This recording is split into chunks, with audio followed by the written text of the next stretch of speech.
You're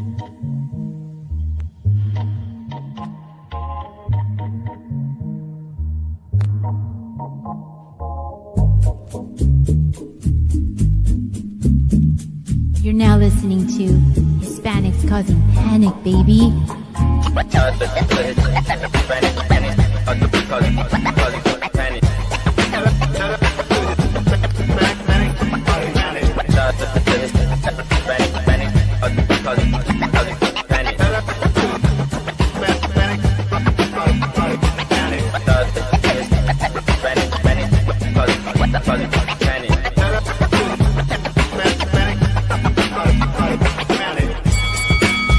Let's do this. But right now, Hispanics are causing panic.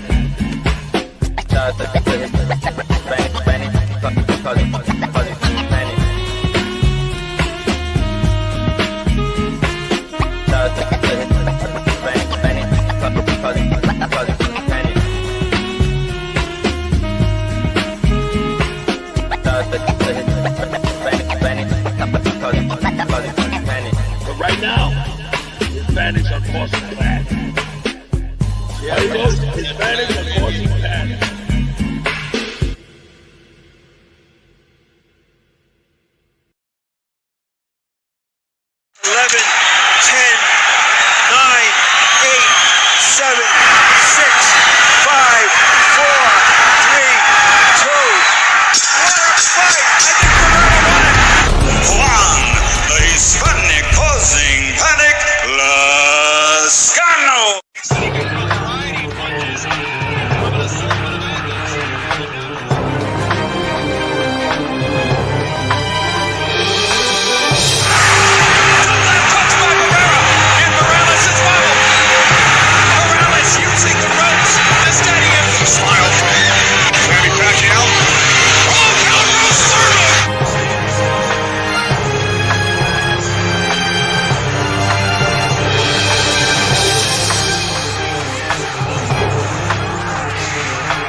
Thanks to those joining me live, and those that are joining me on the archive, D-Style Boxing. Hey, if you like the content, make sure you share the video on all your social media platforms. Tag me at D-Style Boxing, and that'll be much appreciated. And all that good stuff. Shout out to all of you, by the way. Look, I just want to really emphasize this.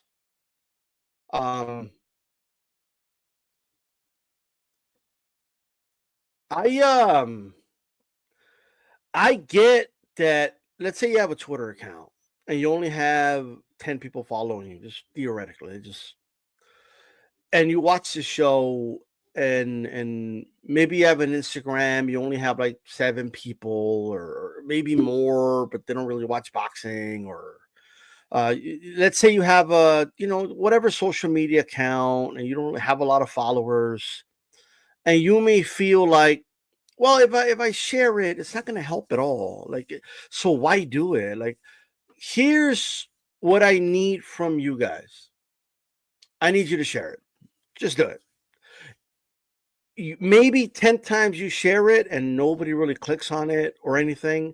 Or maybe one person clicks on it and that person starts watching, likes the content, continues to watch, and then that person continues to do the same thing. Right. And if that person starts to share it over a course of time, maybe another person starts watching it. And that's how you build a community. Right. When the HCP network was at its height, people were sharing stuff. Right. So never feel like, well, I'm not contributing anything because I'm not big enough, or I don't have enough of a following, or why share it on my posts on YouTube if I don't really have that many subscribers. Like, what I'm asking you guys is just share it, right? I am working full-time, sometimes working 2 jobs, right? Working a lot of hours. You see me sometimes come on late in the evening, early in the morning, middle of the day. That's when I'm finally available to do something. All I'm asking is for you to click, share, and that's it. right? You don't have to, but what I'm saying is, if you feel like, well, it's not going to contribute anything, I'm telling you, it would mean a lot if you share it. I don't care if only one person clicks on it. That's what I'm telling you. All right. And I'll leave it at that. And any help is appreciated, all of it, right? It goes a long way. And we need the sharing of the content, because we can't always depend on the algorithms. There's people subscribe to the channel that tell me you're not even getting notifications, right? So what we need to do is counter that by sharing the content, right? With that said, let's talk about this Canelo Scull, Teofimo Barboza, Ryan Rawley, Haney Ramirez, and of course, Inoue will be fighting as well. Let's get the Inoue part out of the way. All right.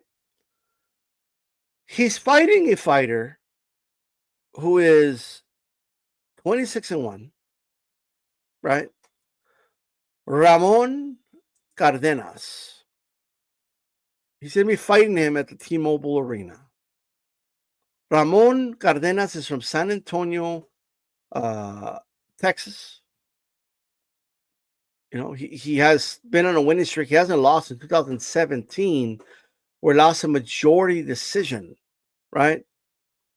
He's been doing a few 10-rounders, but what I will say is this: despite the record, it looks good, right?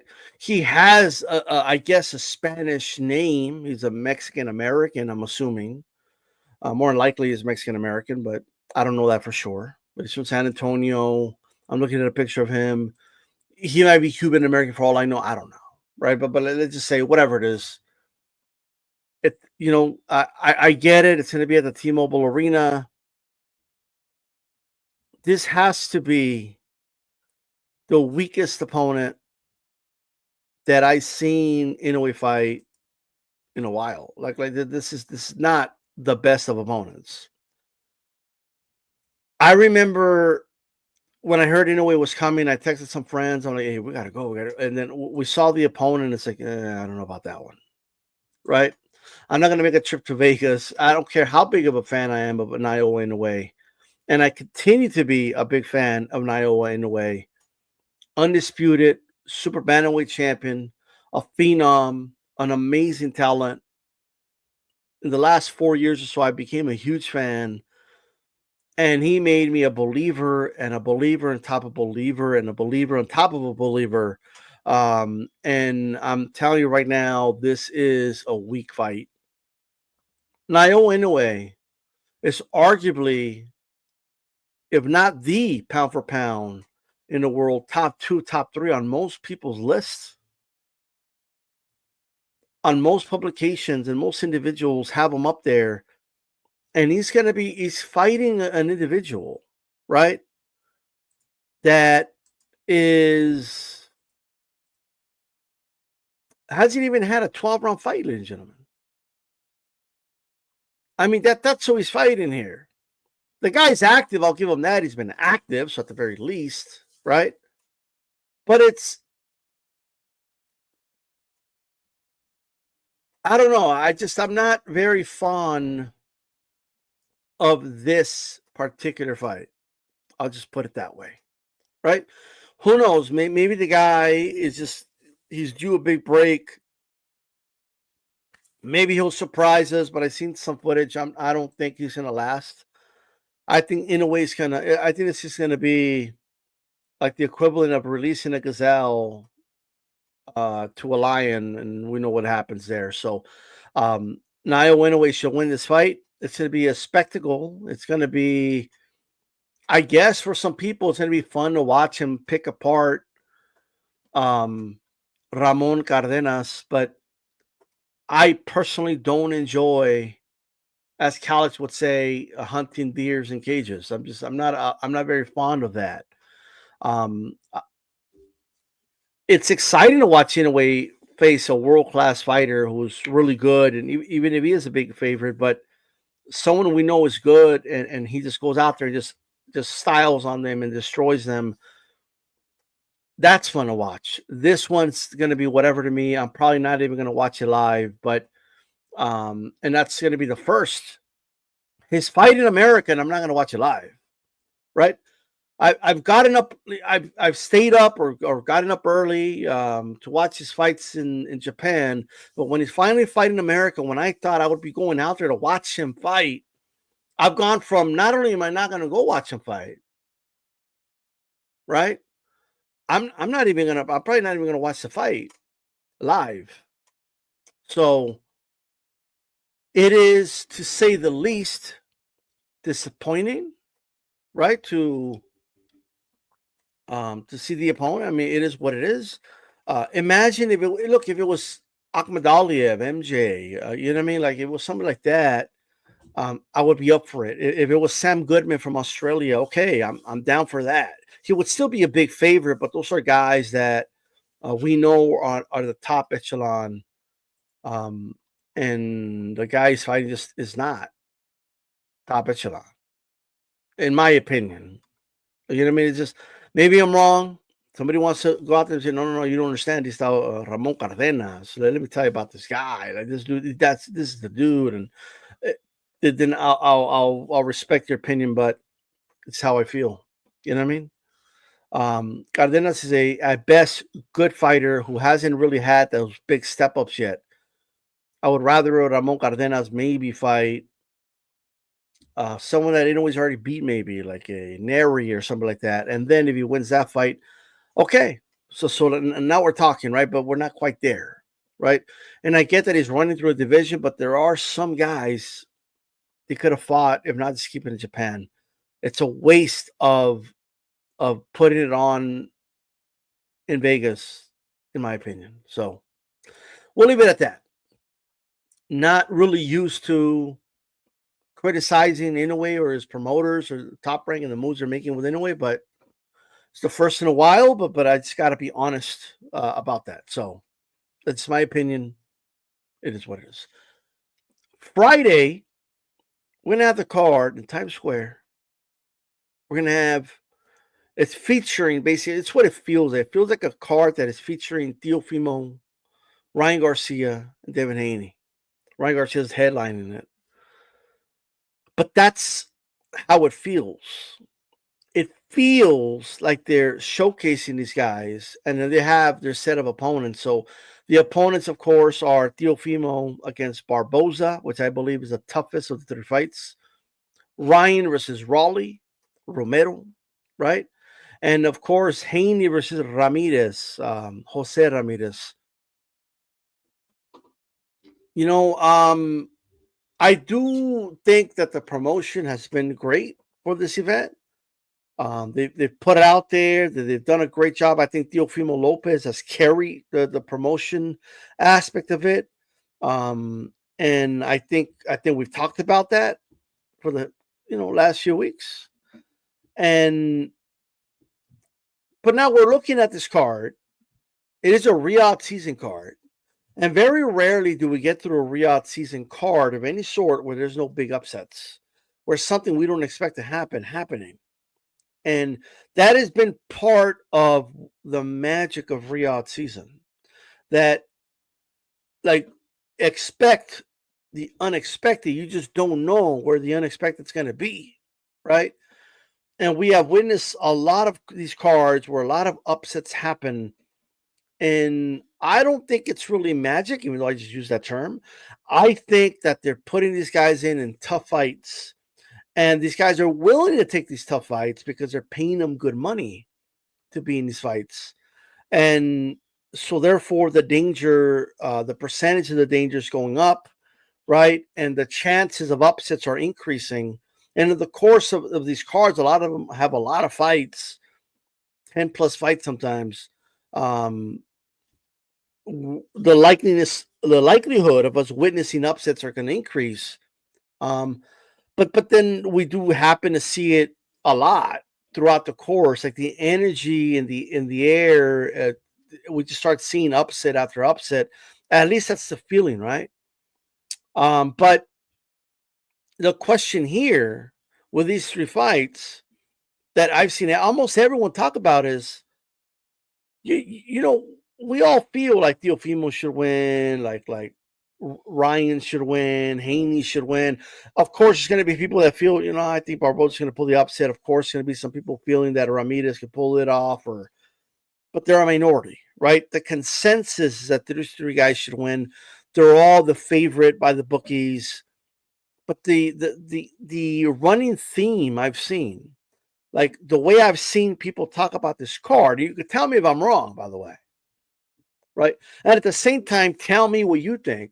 Like, it seems it's like everyone is playing Russian roulette with this card and asking which is the one that's going to fire. Like, which is the one that's going to be the upset?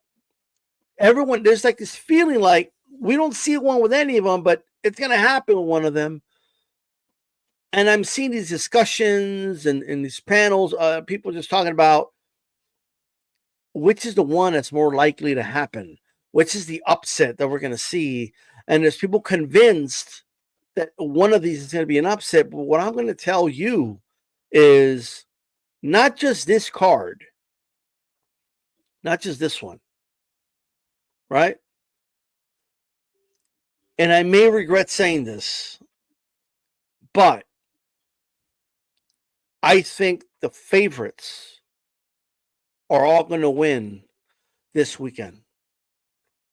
I think Canelo's going to win on Saturday. I think Teofimo's going to win. I believe Ryan's going to win. I think Haney's going to win. It's all going to go according to plan. And I'm not talking about the undercards or anything like that. I'm just talking about those specific fights. I think those fights are going to go according to plan. That's what I think. Carlos M., I do think this is the one to do the parlay. Riyadh season has been a parlay killer. Riyadh season has been devastating. Devastating to parlays. Like avoid but I'm telling you, this is the one. This is the one where, like, I just think people have jinxed it, number one. Everyone's just expecting it this time. Oh, it ups. It's going to happen. It's Riyadh season. Surely enough, it's not going to happen this time. Right? Plus, I genuinely, now it wouldn't be the first Riyadh season card where I'm saying this, but I genuinely have looked at the fights and I feel confident that the favorites are going to win. Now, your parlay can still get messed up because it is boxing. We get it. Anything can happen, blah, blah, blah. Maybe someone does get upset or a draw could fuck it all up for you. But hey. All right. Now, I do like the card on Friday. I genuinely like it. I really do. So I know Viva Padre said the paper is filled with names, but not curiosity, in my opinion. Fair enough. They could have done better, right? But I still like it, though, right? Munguia, Brunello, Munguia's going to win. Munguia's going to win that rematch. I'm glad Troy Mack brought that up, or else I would have completely forgot. But you guys tell me, right? Anybody watching right now, if you're watching the archive, you can put in a comment. When have you ever in your life watching boxing, and a lot of you have been watching boxing for years, right? Maybe some of you have only been watching for 3-4 years, but there's still a lot of fights, right? And maybe some of you have been watching it longer than me. A lot of you are some old farts out there. Like you know what I mean? It is what it is. I'm a young dude. You know what I mean? So young guys like me, you know, that need to understand from the OGs that are old and been watching the sport for years. You guys tell me, like Carlos M is old. Like he's been watching the sport a long time. He's got experience of watching the sport as a fan. It's been a long time. He's been watching for years. Like, you know what I mean? So he knows, right? I want you guys to think about all the years you've been watching the sport. Have you ever seen a guy get knocked the fuck out? Like knocked off, like cold, right? Well, okay, well, let me take that. He wasn't knocked out cold. A lot of people didn't even like the stoppage, but nonetheless, he was stopped, right? It was a bit of exaggeration with the knocked out cold part, but you know, he got back up and the ref didn't feel he could continue. So we'll accuse him of being a Tio Tomas and he stopped, whatever, right? Well, we don't want to go there. But have you ever seen a guy get knocked out, and then in the rematch, everyone is still going to pick him to win, even though he got knocked out in the last fight?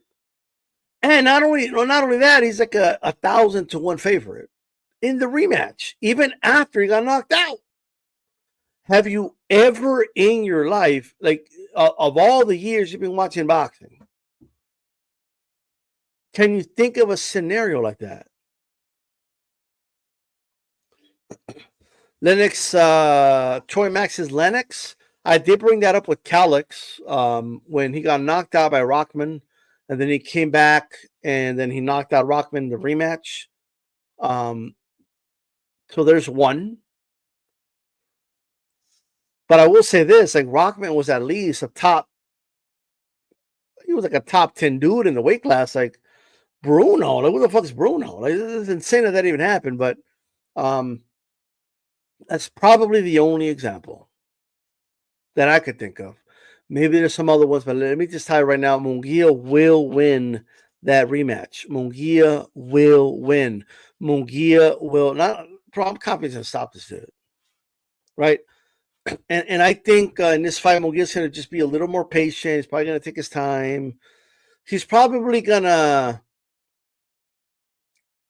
and it's understandable because he got caught in the last fight, but like, don't be surprised if Munguia is a little too cautious, and even though there's openings, he's not going for them, and he's wearing down Bruno more than he really needs to. But I just think that's going to happen. But again, it's understandable. Like he doesn't want disaster and to strike twice, right? So just something to put out there, but it is what it is. So I have Munguia winning the rematch. With that said, I would add Munguia to the parlay bucket. Not a lot of value in it. He's 1,000-to-1 favorite, but it is what it is, right? We don't need a trilogy. Shout out to Los Tres Chingones. You know what's weird about the whole thing?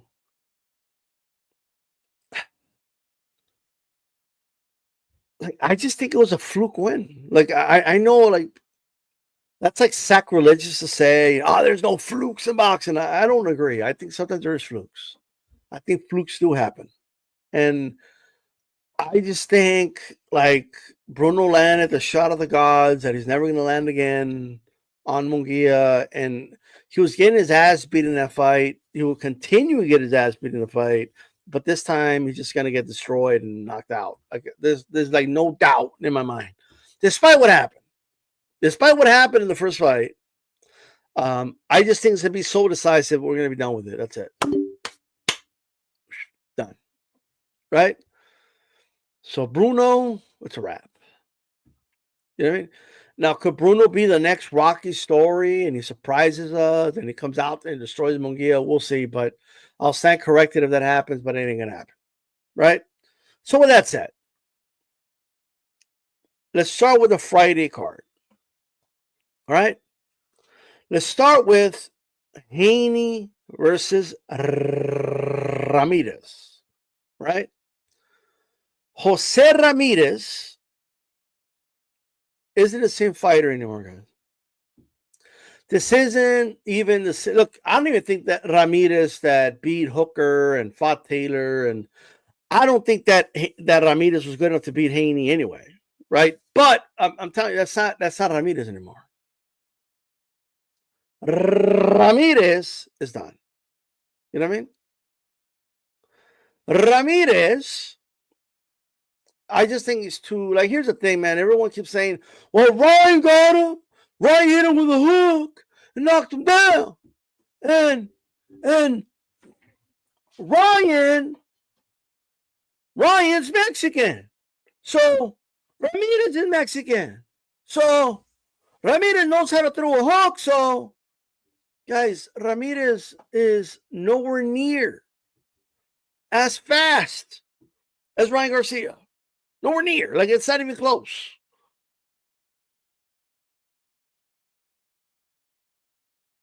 If Ryan Garcia is a Ferrari, you guys tell me what's Jose Ramirez? The turtle moving next to it or what? If Ryan Garcia is a Ferrari, Jose Ramirez is the dude, okay, that you guys see all the time. You know when you're driving across the Home Depot or whatever, and he's pulling the paletas, the cart. That's Jose Ramirez, bro. People are like, oh, he's such a nice guy. It's a hot day, and he sells us paletas. Ese Jose Ramirez está chingón. He hooked it up with the $1 paletas, bro. That's cool. I know he's a nice guy. Cool. Ramirez, if Ryan's a Ferrari, okay, Ramirez is literally the dude, the what do you call it? The cart. That the old Mexican dude is like pushing. You know what I mean? With his like little like a cowboy hat and stuff, like straw cowboy hat. You know what I mean? And he's like pushing the cart, like speed wise. That's Jose Ramirez, bro. People like him because he sells $1 paletas on a hot sunny day, but that's it's nowhere near. It's not going to be able to do what the Ferrari did. The paletero, there you go. This is like the paletero's cart, bro. That's what he is. Ryan Garcia's speed and power, by the way, more powerful than he's explosive. That's what gave Haney problems. Ramirez is too slow for Haney. And I don't want to simplify it, but that's point blank, period. He's going to be getting countered. He's going to, Haney will be able to be first, make Ramirez miss, counter him. Ramirez is going to become hesitant. Haney's going to start picking him apart, and Haney wins the decision. Simple as that.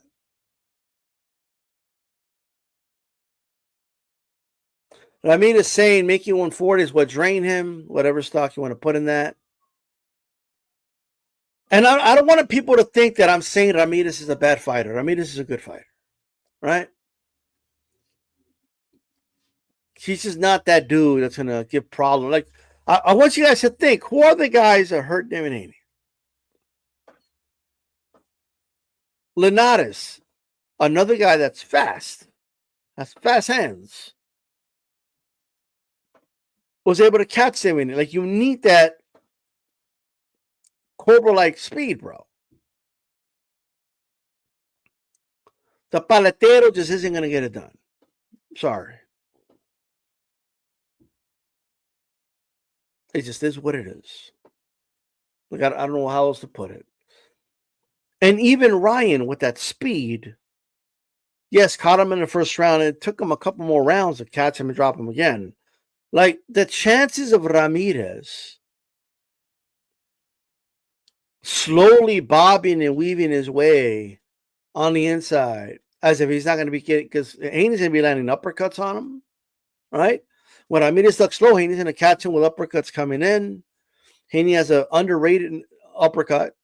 It actually looks devastating at times, although he never drops or knocks anybody out, so maybe it's more aesthetic. But he caught Linares with some good ones. And when Ramirez gets hit and he's stepping back, Haney can come forward, hit him with the hook. I think Haney's jab is going to shine in this fight. I think Haney is going to be I think he's going to shine in this fight. I think he's going to look a lot like he looked in the Progress fight. I think he's going to stifle Ramirez, and Ramirez is going to have to, I just don't think he's got it. I don't know how else to put it to you guys. You know what I mean?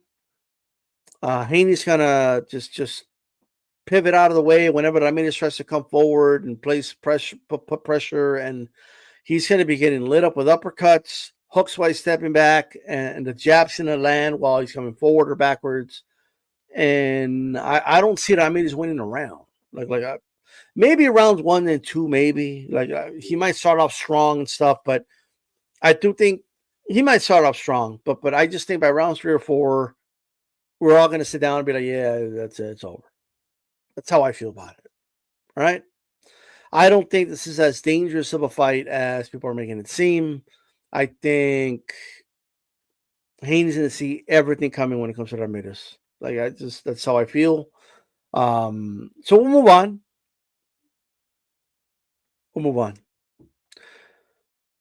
Let me know if you guys feel Ramirez has a shot. You know what I mean? Let me know if you believe he could win and why. Right? And we'll go from there. Teofimo Lopez versus Barbosa. In my opinion, this fight should be the main event. But I get it. Ryan's popular, big social media following. I'm not complaining. I'm just telling you, like, as a fight, it's the main event. This is a dangerous fight. Barboza is no joke, right? Barboza is a really good fighter. He's a hell of a fighter. How will Floyd do it? He's a hell of a fighter. He's a really good fighter. Shout out to Floyd. But look, he's solid. You know, what did Floyd say that shit? You know, he's solid, good fighter, hell of a fighter. He's a hell of a fighter. Like, Barboza's solid, bro. He's strong for the weight class, too. Doesn't have devastating power, but he has, like, respectable power. He's strong for the weight class. He's made strong investments, you know, but I don't know about that, but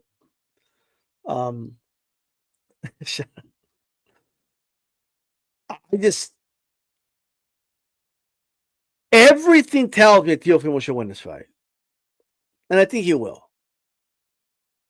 Right? My only concern about this fight, and shout out to Barboza, but I interviewed Barboza like a couple of years ago. And even then he was talking shit about Teofimo. Like this fight was bound to happen at some point.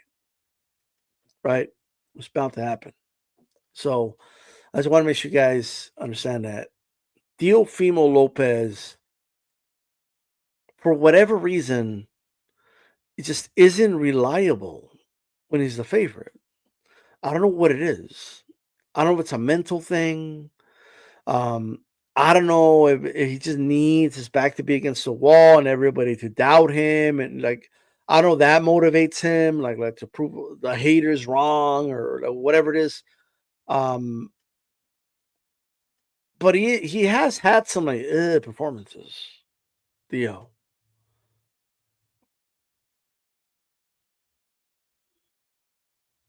If Teofimo has one of those performances, he could very well lose this fight.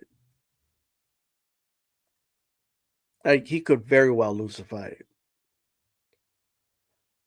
And I think Teo will find a way to force Barboza to be the aggressor. He'll do it by beating him to the punch. And he'll do it by not leading at first. I think he'll allow Barboza to come to him. Barboza will oblige. And I think that's when the counters are going to happen. I think he's going to catch and shoot, right? Catch the shots, counter Barboza. I do think Barboza will still have success. If you throw punches and bunches, you can get to Teo. And I do see Barboza kind of winning the middle rounds, but Teo kind of taking over later in the fight. But that's where we're going to find out, like, what Teo's made of. Because, like, are we going to see, like, when Barboza starts to have some success, right? Is Teo going to take it to the next level and start to show us why he's a superior fighter and start outclassing him and have everybody with their mouths open like he did against Josh Taylor, right? Where you're watching that fight midway, you're like, holy shit, Josh Taylor's not even in his league. I don't know what the fuck's going on, right? And he's just totally outclassing and beating the shit out of Josh Taylor. Like, are we gonna, like, is he going to do that to Barboza? Are we going to see Teo at his best? And while there's no way to know, right, we got to watch the fight, I do think we're going to see that. I think he's going to start well. Barboza will maybe win the 4th, 5th round, and then I think Teo will take over the rest of the fight and have a spectacular performance. I think he'll win by Barboza's a tough dude. I don't think he's going to take him out. But I do think Teofimo wins that fight, and I think he wins in spectacular fashion. That's how I think he's going to win, right? I think it's going to be one of those, holy shit, Barboza looks like he's not even in his league type of performances, right? If I'm wrong, it is what it is, right? But that's how I feel about it. It wouldn't be the first time I've said that when he's a favorite and he doesn't do that, and it wouldn't be the first time I say I'm confident about it, but I'm confident about it, right? But I think he's got it. I really do, right? The thing is, Mr. T, I think he's going to use Barboza's aggression. He's going to force him to be aggressive. I think he's going to use that against him. So he's going to be catching and shooting in this fight. Not saying I don't want to see him use the jab, but I just think it's going to be enough of what I'm saying, in my opinion. But we'll see. I mean, this is a risky fight, so it's the only one I'm kind of looking at. I'm like, ugh. But okay, but I got Teofimo winning. All right, what do we got? And I don't even know if saying learn. He knows how to throw a jab. Teo. He used a jab against Lomachenko. Like it's not. He knows how to use a jab, right? But the issue is he's kept it in the holster, right?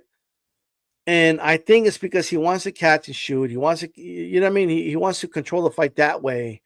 But I just believe he should start using it. I do agree with that. But I don't know if he's going to use it that much in this fight. We'll see, right?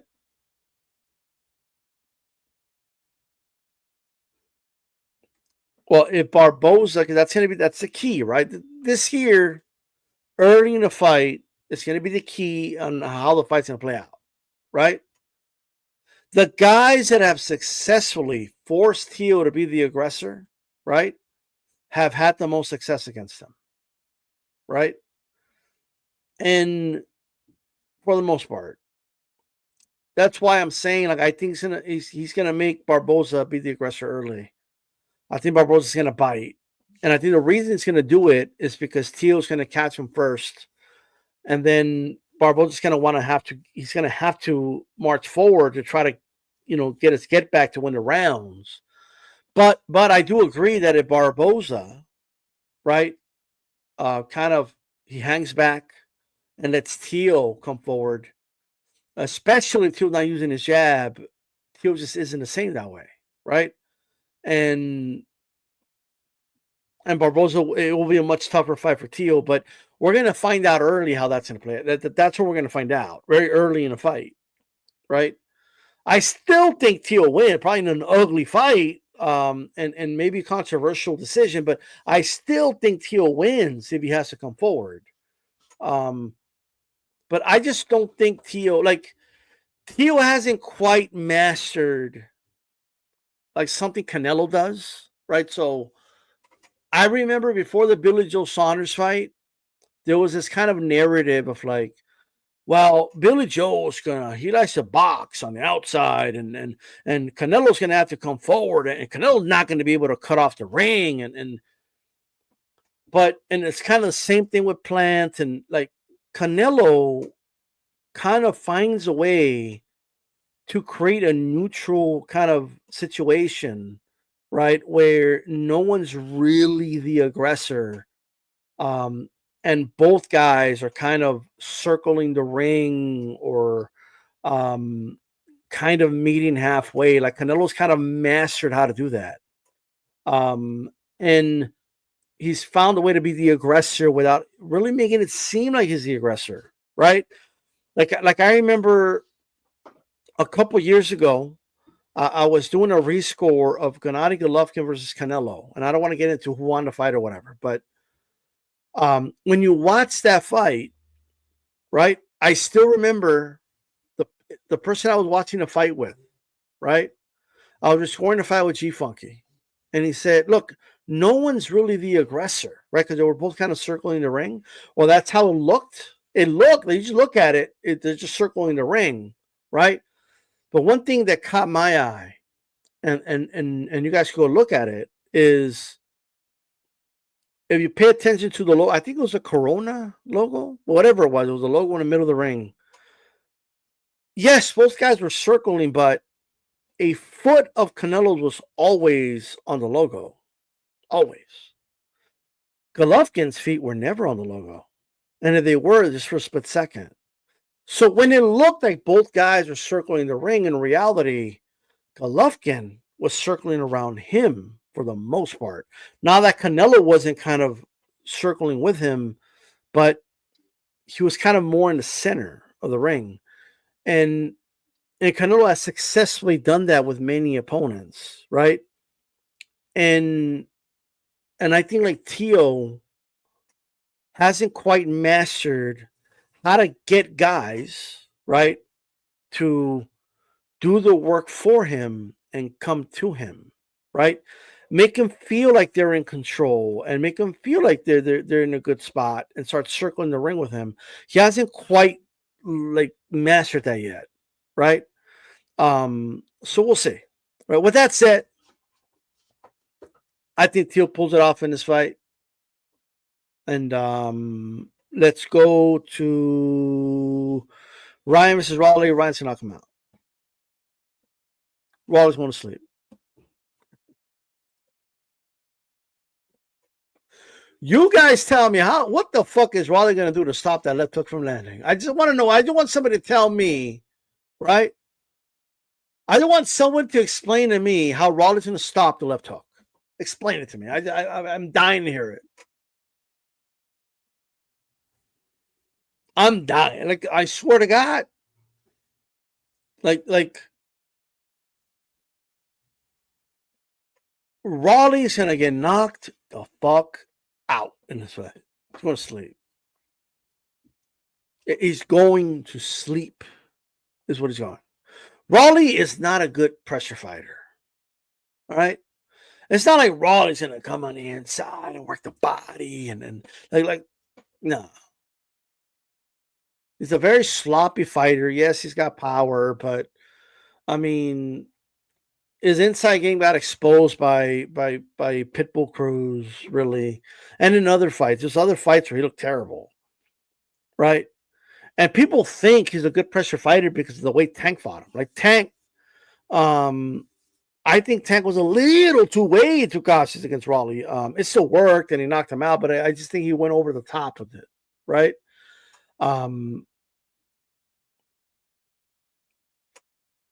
He's gonna knock him out. He's going to sleep. All right? He's going to sleep. I'll tell you right now, Raleigh Romero's going to sleep. I would have put that in a parlay, just put Ryan to win, but I just believe he's gonna go to sleep. Period. I wouldn't be shocked if Ryan lands a double hook on him and knocks him out. Like it would have shocked me. You know what I mean? I for the life of me, I don't know. I know someone said he's gonna run. Probably is, but if you do that, you're in trouble, bro. Like I'm telling you, like Raleigh, first of all, is a terrible fighter. He's not a good fighter. All right, not for that level. He never was. Raleigh is just a product of whatever you want to call it. He's just not that dude. You know what I mean?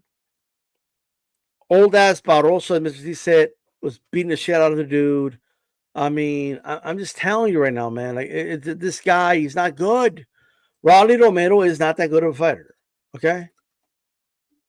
Like I for the life of me, I've never understood the dudes that are believers in Raleigh Romero. I just don't get it. Right.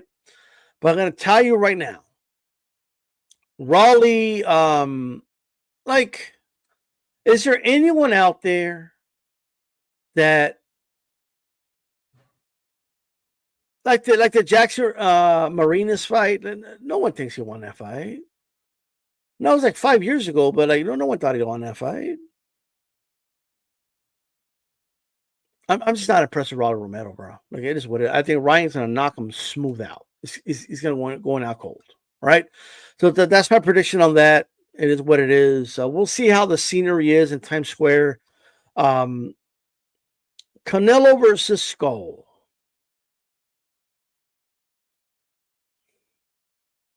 I saw Showbiz the adult trying to sell the fight to people. Isn't surprising because he's working for the zone, so he's not going to say negative things about it. But see, the thing is, Scull is undefeated and he is a champion and he hasn't lost yet. So is he a big underdog? We just don't know who he is. Like it's like, what are you telling the Showbiz? Like, do you really think the guy's going to win or what?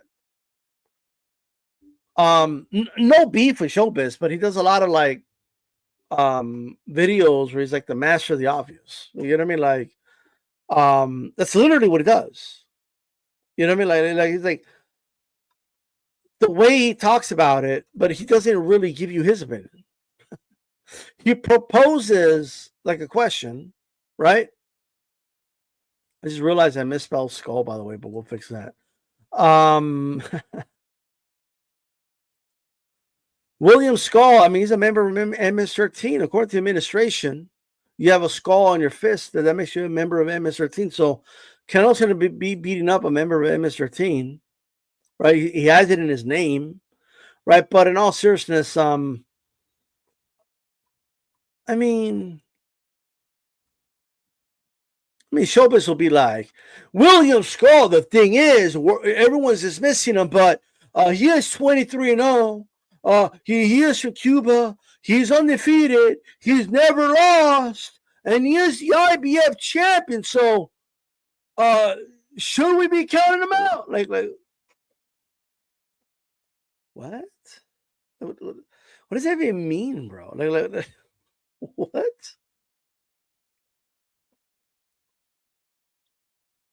Oh, that's it. Oh, and he's a big guy.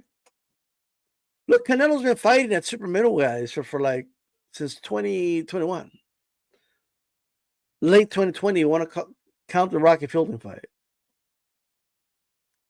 When's the last time you guys saw a smaller dude next to Canelo? Like, people were bitching and complaining when he fought Jermell, even though Jermell, right, started at a higher weight class than Canelo started. They were the same age, right?